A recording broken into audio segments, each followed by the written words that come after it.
कि ये जो समर्थन है पूरा है।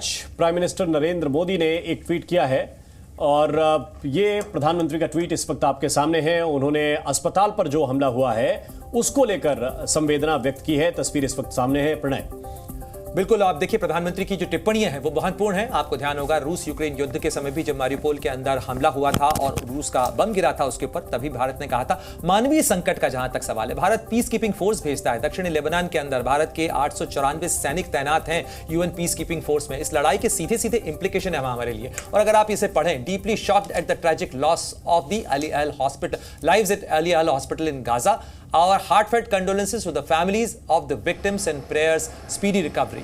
ये भारत की तरफ से संवेदना जताई गई है क्योंकि फिलिस्तीन के मुद्दे पर, मानवीय संकट के मुद्दे पर भारत यूएन पीस कीपिंग के लिए कंट्रीब्यूट करता है। यूएन की पीस प्रोसेस का एक कंट्रीब्यूशन है।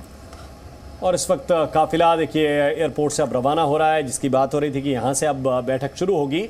हालांकि ये भी बहुत महत्वपूर्ण कि प्राइम मिनिस्टर खुद भी पहुंचे, प्रेसिडेंट भी पहुंचे, स्वागत किया गया। और ये हमेशा, जिसकी सिक्योरिटी की बात भी मलिका कर रही थी, तो ये जो लेयर है ये अलग है। आपकी जो आईडीएफ है वो अलग तरह से प्रोटेक्शन देती है। जैसे भारत में भी हम देखते हैं कि आपकी एक्स ग्रेड की सुरक्षा है, एसपीजी की सुरक्षा है, वो अलग लेयर की सुरक्षा होती है और इसमें कोई कंप्रोमाइज़ नहीं हो सकता क्योंकि एयरफोर्स की जो सुरक्षा एजेंसीज हैं वो पहले पहुंच जाती हैं जहां भी उनके प्रेसिडेंट का दौरा होता है। और ये काफिला जिसमें आप देख सकते हैं कि कुछ गाड़ियां ऐसी भी हैं जो विशेष रूप से जैमर से लैस हैं और आसपास किसी तरह का कोई टेक्निकल सपोर्ट इनके अतिरिक्त नहीं पहुंच सकता। वोरा साहब, मैं इतना ही कहना चाहता था कि ये काफ़ी नॉर्मल है अमेरिका के लिए, इजराइल के लिए, हमारे लिए भी। ये ज़रूरी नहीं है कि जिस गाड़ी पे ध्वज लगे हैं उसी के अंदर जो बाइडेन बैठे हों। वो हो सकता है कि ऊबर कैब लेके कहीं ना जा रहे हों मीटिंग पे, सारी दुनिया का ध्यान काफिले पे है, लेकिन कहीं वो और ना निकल जाए। ये भी बहुत बार मैंने अपने डिप्लोमेटिक करियर में देखा। ये सिक्योरिटी का एक होता है कि किसी और चैनल से वो चले जाते हैं, सारी दुनिया काफिले के पीछे दौड़ती है।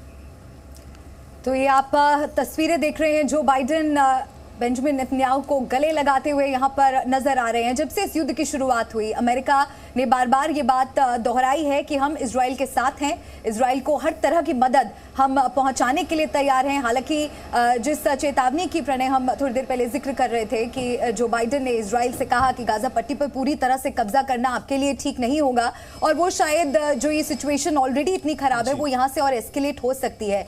लेकिन हम इस बात को भी नकार नहीं सकते कि गाजा में जो सिविलियंस का लॉस हो रहा है वो भी एक बड़ा कंसर्न पूरी दुनिया के लिए बना हुआ है। ऐसे में क्या लगता है आपको यहाँ से वॉर स्ट्रैटेजी किस तरह से बदल सकती है? इसमें एक चीज और ऐड करना चाहता हूं, जो प्राइम मिनिस्टर ने इस वक्त कहा है वो भी बहुत महत्वपूर्ण है।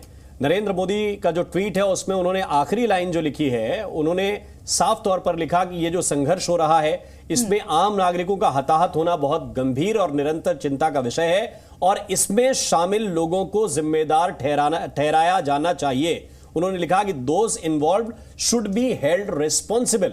इसको प्रणय किस तरह देखें? देखिए, जवाबदेही जरूर तय होनी चाहिए क्योंकि दोनों तरफ से क्लेम हो रहे हैं। इजराइल का दावा है कि ये दरअसल पीआईजे फिलिस्तीनी इस्लामिक जिहाद के रॉकेट थे। हमास के जो लड़ाके हैं वो लगातार रॉकेट फायर कर रहे हैं और 450 रॉकेट्स मिसफायर हुए हैं। इस कैलकुलेशन का भी दावा इजरायली डिफेंस फोर्सेस की तरफ से किया गया है। लेकिन अंततोगत्वा किसी भी लड़ाई के अंदर जो मारे गए, चाहे वो इजराइल की जमीन के ऊपर मारे गए हो 7 अक्टूबर की सुबह, नागरिक ज्यादा थे, बच्चे थे। जो बंधक बनाए गए हैं उनमें भी नागरिक ज्यादा हैं और साथ ही जो फिलिस्तीन के अंदर मारे जा रहे हैं वो भी नागरिक ज्यादा हैं। इसके अंदर हमास से कितने लड़ाके हैं, कैसे आइडेंटिफाई करेंगे, नहीं कहा जा सकता क्योंकि इजरायली डिफेंस फोर्सेस दावा कर रहे हैं। लेकिन जो सवाल मलिका आपने पूछा कि जो ग्राउंड पर स्ट्रैटेजी है, क्यों अमेरिका के राष्ट्रपति ये कह रहे हैं कि गाजा पर कब्जा करना गलती होगी? इसलिए भी कह रहे हैं वो क्योंकि इजराइल वाकई में इस समय गाजा पर कब्जा करने नहीं जा रहा और अगर कब्जा करना होता तो वो 2005 से वहां से निकलता ही नहीं। क्योंकि एक बार आप अंदर गए तो उसके बाद वो 20 लाख की आबादी, हो सकता है इजराइल को गाजा पट्टी का वो इलाका चाहिए हो, लेकिन उस 20 लाख की आबादी का कोई क्या करेगा जो वहां पर रहती है? और इस आबादी को फिलहाल कोई स्वीकार नहीं करने जा रहा और ना उन्हें भूमध्य सागर में डुबोया जा सकता है, उसका कुछ नहीं हो सकता है। और इसलिए इस प्रेशर टैक्टिक्स के अंदर वो हमास को डीमिलिटराइज करना चाहता है।